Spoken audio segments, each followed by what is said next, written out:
সংবাদ সবাইকে স্বাগত জানাচ্ছি। আমি ফিরোজ তোহা। শুরুতেই সংবাদ শিরোনাম জানাবো এই মুহূর্তে হাতে পাওয়া সর্বশেষ গুরুত্বপূর্ণ আপডেট সংবাদ। শুরুতেই থাকছে একের পর এক ব্যাংক লুট হয়ে ধসে গেছে ব্যাংক খাত। এমন অভিযোগ করেছেন বিএনপির জ্যেষ্ঠ যুগ্ম মহাসচিব রুহুল কবির রিজভী। তিনি বলেছেন, এই সরকার তাদের মন্ত্রী এমপিদের নামে নতুন নতুন ব্যাংক দিয়েছে, যেগুলো তারা লোপাট করে ফেলেছে।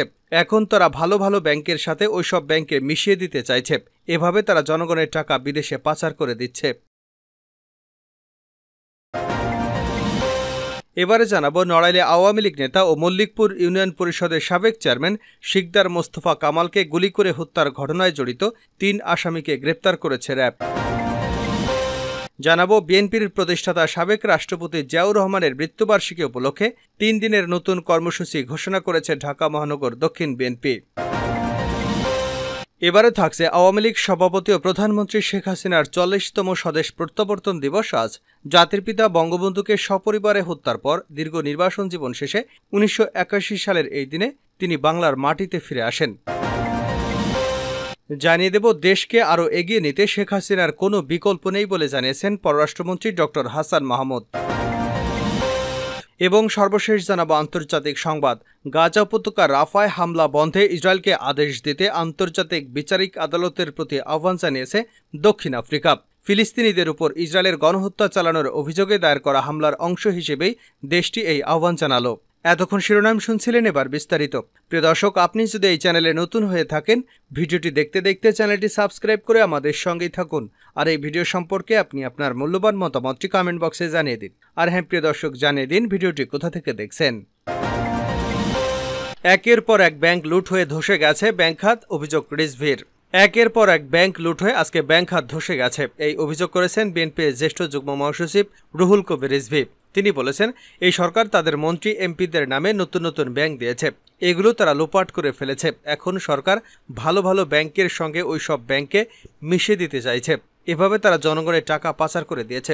উপজেলা নির্বাচন বর্জনের আহ্বান জানিয়ে সকালে রাজধানীর শান্তিনগর বাজার এলাকায় প্রচারপত্র বিতরণ শেষে বক্তব্য দেন রুহুল কবির রিজভী। বক্তৃতায় রুহুল কবির রিজভী বাংলাদেশ ব্যাংকের সাংবাদিকদের প্রবেশে নিষেধাজ্ঞা আরোপের সমালোচনা করেন। তিনি বলেন, সব ব্যাংকের নিয়ন্ত্রক বাংলাদেশ ব্যাংকের ভেতরে কি আছে এটা বাংলাদেশের মানুষকে জানতে দেওয়া হচ্ছে না। সেখানে বিধিনিষেধ আরোপ করা হয়েছে সাংবাদিকদের উপর, যাতে তারা ওই ব্যাংকের ভেতরে ঢুকে কোনো খবর সংগ্রহ করতে না পারেন। রিজভী বলেন, একজন বিখ্যাত অর্থনীতিবিদ বলেছেন, বাংলাদেশের ব্যাংকের ভেতরে একটা বড় ধরনের নাশকতা হয়েছে। বাংলাদেশ ব্যাংকের কোড হ্যাক করে টাকা পাচার হয়ে গেছে। তিনি বলেন, এর কোনো উত্তর নেই, এর কোনো জবাব দিতে পারে না সরকার। প্রসঙ্গত, ভারতের একটি অনলাইনে সম্প্রতি প্রকাশিত রিজার্ভ চুরি সংক্রান্ত প্রতিবেদনের সত্যতা নাকচ করে দিয়েছে বাংলাদেশ ব্যাংক। সংস্থাটির এক বিবৃতিতে বলছে, ফেডের সঙ্গে লেনদেনের নিশ্চয়তার ক্ষেত্রে বর্তমানে 3 স্তরের নিরাপত্তা ব্যবস্থা নীতি চালু রয়েছে। এর ফলে যে তথ্য প্রকাশ করা হয়েছে তা ভুয়া ও ফেক। বিএনপি নেতা রুহুল কবির রিজভী দাবি করেন, দুবাইয়ে বাংলাদেশিদের ৩৯৩টি বিলাসবহুল বাড়ির যে খবর প্রকাশিত হয়েছে সেগুলোর মালিক বর্তমান সরকারের ঘনিষ্ঠজনেরা। তিনি বলেন, এই নির্বাচন সম্পূর্ণ ভুয়া। উপজেলা নির্বাচন বর্জনের আহ্বান জানিয়ে রুহুল কবির রিজভী বলেন, আওয়ামী লীগ নিজেরা এই নির্বাচন করছে। এই নির্বাচন সম্পূর্ণরূপে ভুয়া, জাল জালিয়াতির নির্বাচন। এই নির্বাচন জনগণের কোনো ভূমিকা নেই। এই নির্বাচন সম্পূর্ণরূপে জনগণকে প্রতারণা করা নির্বাচন। তিনি বলেন, এই নির্বাচনে একজন নেতা বলেছেন, কেউ যদি আমার প্রার্থীদের বিপক্ষে ভোট দেয় তাকে এলাকায় থাকতে দেব না, কারো হাত পা ভেঙে দেব, এ ধরনের কথা তারা উপজেলা নির্বাচনে বলেছে। রিজভী দাবি করেন, ডামি ভোটে নির্বাচিত সরকার হলো দখলদার সরকার। তাদের জনগণের কোনো ম্যান্ডেট নেই, জনগণের ভোটের কোনো দরকার হয় না তাদের। এখানে উপজেলা নির্বাচন শুধু একটা আনুষ্ঠানিকতা, সুতরাং এ নির্বাচন বর্জন করুন। নড়াইলের সাবেক ইউপি চেয়ারম্যানকে হত্যা, 3 আসামি গ্রেপ্তার।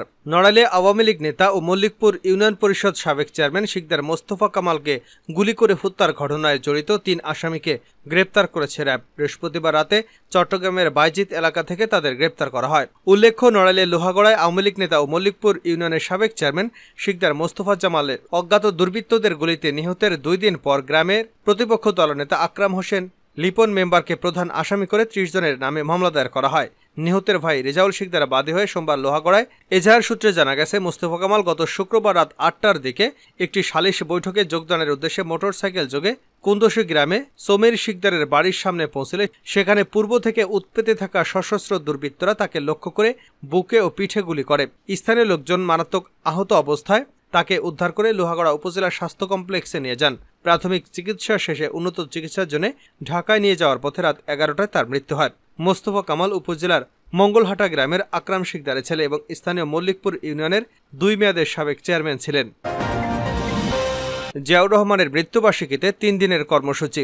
বিএনপির প্রতিষ্ঠাতা ও সাবেক রাষ্ট্রপতি জিয়াউর রহমানের মৃত্যুবার্ষিকী উপলক্ষে 3 দিনের নতুন কর্মসূচি ঘোষণা করেছে ঢাকা মহানগর দক্ষিণ বিএনপি। বৃহস্পতিবার মহানগর দক্ষিণ বিএনপির সদস্য দপ্তরের দায়িত্বে থাকা সাইদুর রহমান মিন্টু স্বাক্ষরিত এক বিজ্ঞপ্তিতে এ তথ্য জানানো হয়। কর্মসূচির মধ্যে রয়েছে আগামী 30-31 মে এবং 1 জুন ঢাকা মহানগর দক্ষিণের 24 থানা এবং 80টি সাংগঠনিক ওয়ার্ডের উদ্যোগে দোয়া মাহফিল, দরিদ্র, শ্রমজীবী ও মেহনতি মানুষের মধ্যে খাদ্য সামগ্রী, বস্ত্র, বিশুদ্ধ পানি এবং খাবার স্যালাইন বিতরণ, এছাড়া নগরীর বিভিন্ন স্থানে পোস্টার, ব্যানার এবং ফেস্টুনের মাধ্যমে শহীদ জিয়ার জীবন ও কর্ম সম্পর্কে নতুন প্রজন্মের সামনে তুলে ধরবে দক্ষিণ বিএনপি। বিজ্ঞপ্তিতে জানানো হয়, জিয়াউর রহমানের শাহাদাত বার্ষিকী উপলক্ষে ঢাকা মহানগর দক্ষিণ বিএনপির আহ্বায়ক আব্দুল সালামের সভাপতিত্বে এবং সদস্য সচিব রফিকুল আলম মজনুর সঞ্চালনায় বুধবার এক যৌথ সভায় এ কর্মসূচি পালনের সিদ্ধান্ত হয়। শেখ হাসিনার স্বদেশ প্রত্যাবর্তন দিবস আজ। আওয়ামী লীগ সভাপতি ও প্রধানমন্ত্রী শেখ হাসিনার 44তম স্বদেশ প্রত্যাবর্তন দিবস আজ। জাতির পিতা বঙ্গবন্ধুকে সপরিবারে হত্যার পর দীর্ঘ নির্বাসন জীবন শেষে 1981 সালের এই দিনে তিনি বাংলার মাটিতে ফিরে আসেন। বিকাল 4:30টায় ইন্ডিয়ান এয়ারলাইন্সের একটি বিমানে তিনি দিল্লি থেকে কলকাতায় হয়ে তৎকালীন ঢাকা কুর্মিটোলা বিমানবন্দরে এসে পৌঁছান। বঙ্গবন্ধু কন্যা শেখ হাসিনার ঐতিহাসিক স্বদেশ প্রত্যাবর্তন দিবসটি তাৎপর্যপূর্ণ ঘটনা। এর মধ্য দিয়ে অশ্রুসিক্ত জন্মভূমিতে শঙ্কর জয়ের বীজ রোপিত হয়। বঙ্গবন্ধুর মুক্তিযুদ্ধের বাংলাদেশে বিনির্মাণে দৃঢ় প্রত্যয় অগ্নিশপথে উদ্ভাসিত হয়েছিল বাঙালি জাতি। ঐতিহাসিক স্বদেশ প্রত্যাবর্তনের মধ্য দিয়ে শেখ হাসিনার নির্বিচ্ছিন্ন দীর্ঘ সংগ্রামের যাত্রা শুরু হয়। দীর্ঘ 16 বছর ধরে সামরিক জান্তা ও স্বৈরশাসনের বিরুদ্ধে চলে অকুতোভয় সংগ্রাম। জেল, জুলুম, অত্যাচার, নির্যাতন কোনো কিছুই তাকে পথ থেকে টলাতে পারেনি এক বিন্দু।